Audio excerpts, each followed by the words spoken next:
I've analysed over 100 best-selling book endings in the last year. Some made me cry, some made me throw my Kindle across the room in rage. And I can tell you exactly what separates the two. Today, I'm going to show you the patterns that create unforgettable endings and the mistakes that make readers feel betrayed. Because here's the brutal truth. You can write a brilliant book and still ruin everything in the last chapter. Let me show you how to make sure you stick the landing. Let me tell you about the time a book broke my heart in the best possible way. Rebecca Yarros' Fourth Wing ending destroyed me. I literally wanted to call the author and ask her how she sleeps at night after that cliffhanger. It was perfect. Then I read another fantasy novel, which I won't name, where the ending felt so wrong, I left a 2-star review despite loving 90% of the book. So what's the difference between these two experiences? Well, after analysing 100 endings, I've figured it out, and it has nothing to do with happy versus sad endings. Here's what most writers get wrong. The first pattern I see is the rushed resolution. I've seen this disaster dozens of times. 300 pages of slow building tension, complex character development, and layered plot threads. Then everything is resolved in the last 10 pages, and it feels like whiplash. The writer spent the entire book building intricate problems and then panicked at the end and wrapped everything up with a bow. One thriller I analysed spent 250 pages building a conspiracy involving corrupt politicians, international crime rings, and family betrayal, but then it resolved when the protagonist found a USB drive with all the evidence and emailed it to the FBI. That was it. That was the ending. And this, of course, leaves readers feeling cheated. So here's the rule. Your resolution should take roughly as much space as your setup. If you spent 50 pages building a relationship conflict, don't resolve it in 3 pages. Give us time to feel the resolution, not just witness it. But here's where endings get really tricky. And this is the second pattern I see, the unearned happy ending. Not all happy endings work. I've analysed plenty that felt hollow, and here's why. The character gets everything they wanted without actually changing. I read one romance book where the female lead spent the entire book being controlling, refusing to trust anyone, pushing people away, and then in the last chapter, the love interest just accepts her exactly as she is. And so there's no growth, no change, no realization. It just felt completely empty. Now, if we compare that to the endings that make you cry, the characters earn their happiness through genuine change. They make sacrifices, they learn something, they grow. And we cry because we've watched them through that transformation. Chris Donaldson's Going the Wrong Way that we published works because his entire journey changed him. The ending isn't just he completed the trip. It's here's who he became because of the trip. And that's what makes endings that resonate. Now, here's the pattern in endings that makes a reader want to throw your book across the room. And this is the betrayal ending. This is when the ending contradicts everything the book promised.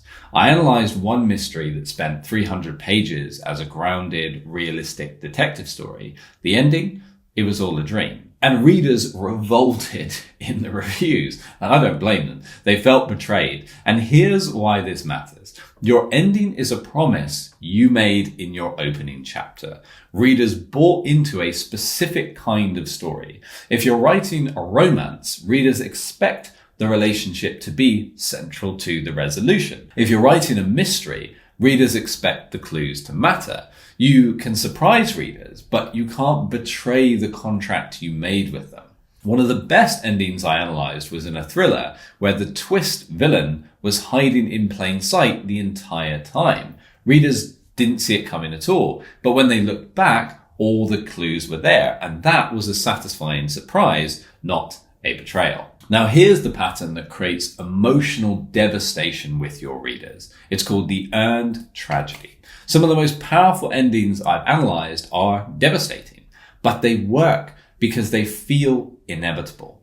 Laura's 10-10-10, which again we published, could have ended tragically. She survived a suicide attempt, and that's the premise. But the ending works because it's earned through her transformation.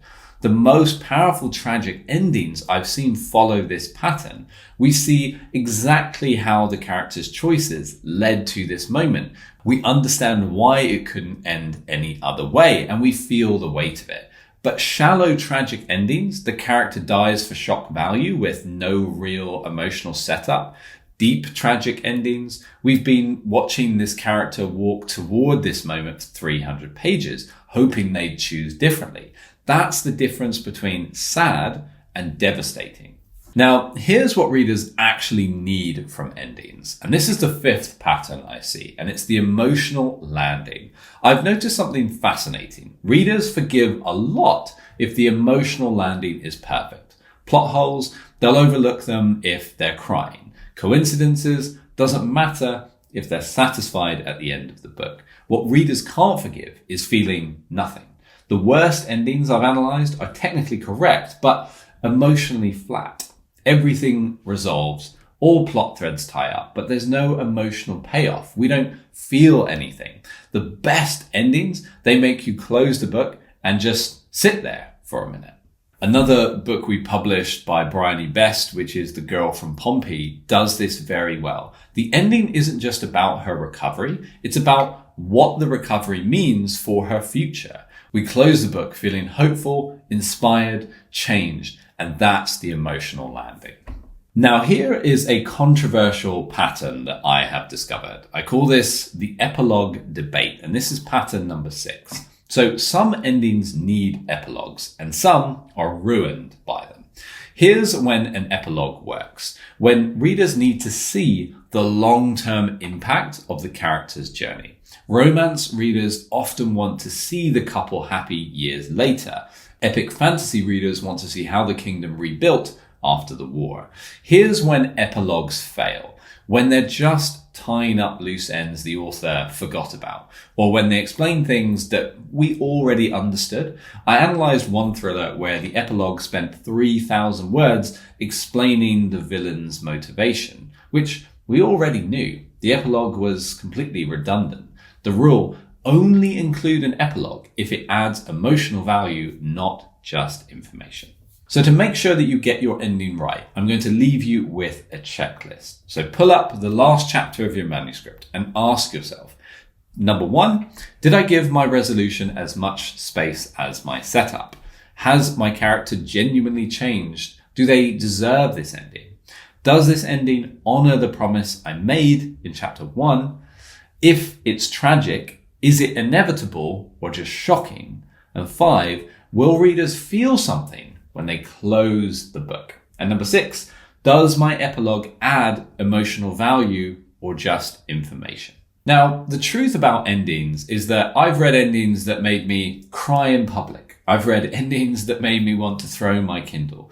The difference isn't happy versus sad, as I said earlier. It's earned versus unearned, satisfying versus betraying, emotionally resonant versus just emotionally flat. Your ending is the last thing readers remember about your book. It's the feeling that they're going to carry with them. It's what makes them tell their friends when they recommend your book. So make it count. Ultimately, a good ending is the best form of marketing possible. So drop a comment. What's the best book ending you've ever read, and why did it work so well? Because understanding great endings is the first step to writing one. YouTube will now be recommending another one of my writing videos just here for you, so go ahead and watch that one up next.